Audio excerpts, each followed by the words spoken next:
Hey guys, welcome to the Field of 68 YouTube channel. If you like what you see here, hit that subscribe button and you'll get more college basketball content just like this. It was great. I loved it. I thought it was the right decision. I'm going to tell you why. It's always the correct decision to not foul up three, and I'm probably going to get yelled at by Coach Matt McCall here. Could not But disagree more. before Could we, not disagree more. before we'll have that conversation here in a minute. And by the end of it, you're gonna agree with me.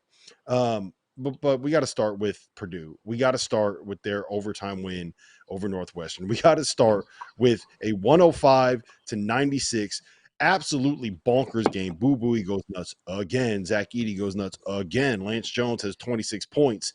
And Chris Collins, certified Duke guy, according to John Henson, goes ballistic at the end. Had one of the best ejections I've ever seen in my entire life.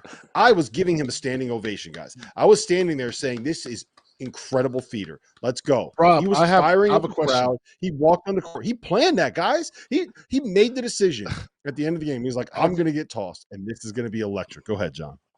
Have you ever seen a visiting coach get ejected and try to hype the crowd up? What does he think? I've never seen that. I've never seen that. Usually when you get ejected and you're a visitor, you just like, why are you putting your head? It almost was like, all right, this is my moment. I've seen this before on TV. Whoa, time out. You're not a Northwestern, so you can't do that. It just we can move on, but that was confusing to me. Just call it that. No, it was great. McCall, give me your best getting run out of a game story. Have you ever had anything like that? Have you ever started firing up the opposing fan? Never. I mean, I've punched a sign one time leaving the gym. I've done other things like that, just upset and frustrated with the refs.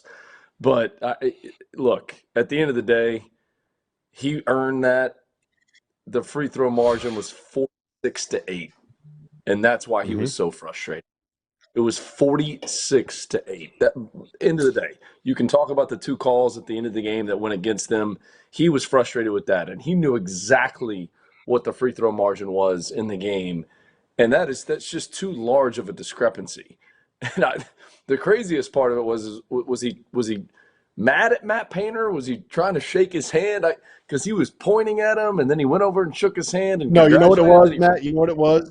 Have you guys ever seen? There was a lot to process there. There was a lot going on. There was a lot to process. What was that Dave Chappelle movie where he worked at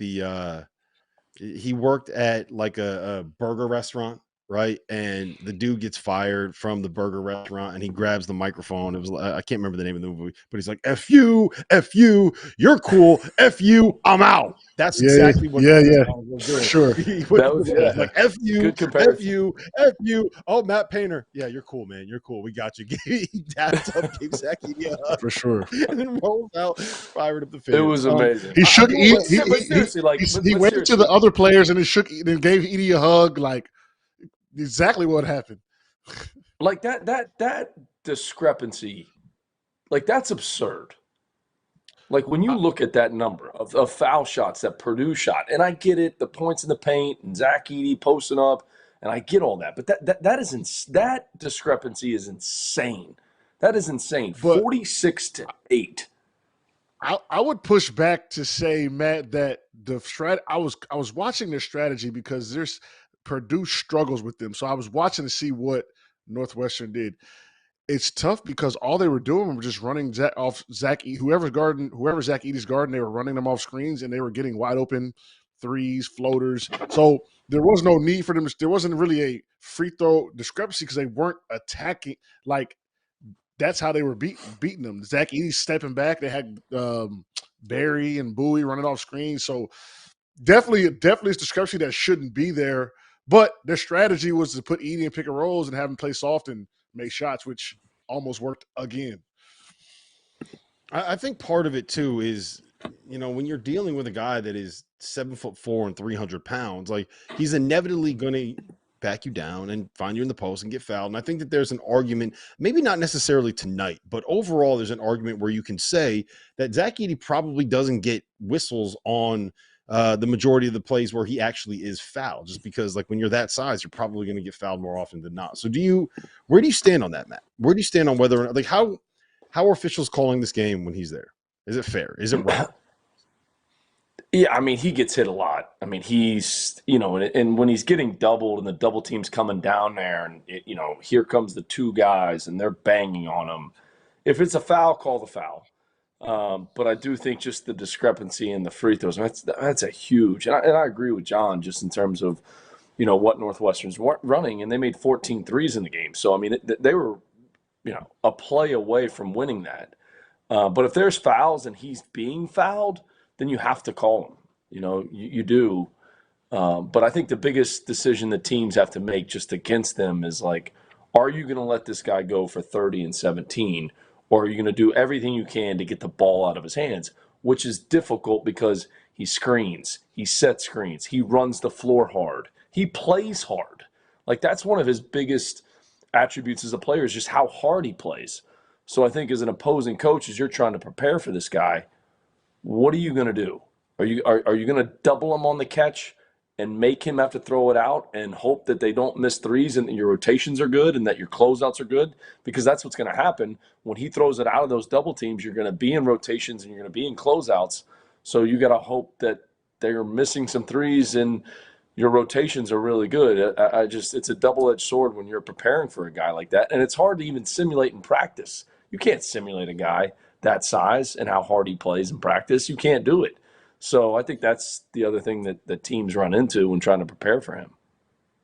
Yeah, and I do just want to say before we get into a little bit of a conversation here about Northwestern, because I think they deserve to be discussed here. Braden Smith, 11 points, 16 assists, 2 turnovers tonight. The fact that he is not on the Cousy Award watch list for the top 10 point guards in college basketball, when one of the guys that's actually on that list found himself benched tonight, is a crime against humanity. And I do think that this is the kind of performance where Purdue usually loses this game. And the fact that they were able to dig deep, find a way to win and make the plays that they needed to make late says a lot about them. Now, I have a hot take. Okay. Tell me if you guys think this is crazy. I think Northwestern is like the team in the Big Ten outside of Purdue and Wisconsin that actually has a real chance to be able to make some kind of deep run in March. And the reason that I say that is Buie's the difference maker. What do you need if you're going to be able to kind of sneak your way as like a 10 seed into the second weekend? You need a point guard that can absolutely take a game over. And I don't know how many guys, John, are better in ball screens and better attacking drop coverage than Buie is. He had 25 points, 8 assists tonight, 9 for 19 from the floor, 7-11 from 3, throwing with Ty Berry. And there's just, I really, really like the makeup of this Northwestern team as someone that can give you a lot of problems in the month of March. Yeah, they can score the ball with the best of them from the guard position. And like, if you want to watch how to beat, now you have to have the right personnel.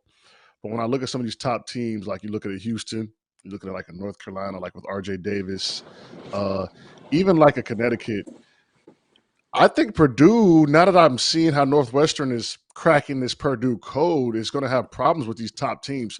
Now, I think they'll get, deep into it or whatever, but like Northwestern should be a case study on how to beat arguably the best team in the country. And, they stuck to their guns and they almost pulled it out, even with the free throw discrepancy.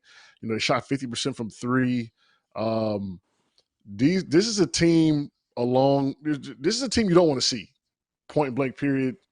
You don't want to see them anytime, any place in March, because they're not going to go down without a fight.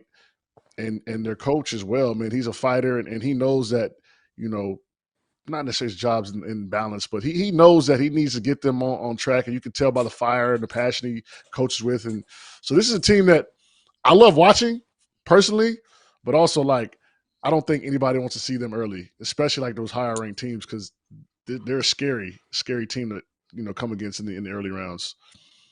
Mm-hmm. Thank you for watching the Field of 68. If you've enjoyed what you've seen here, hit that like button, share this link with your friends, or check out the description for some other places that you can consume Field of 68 content.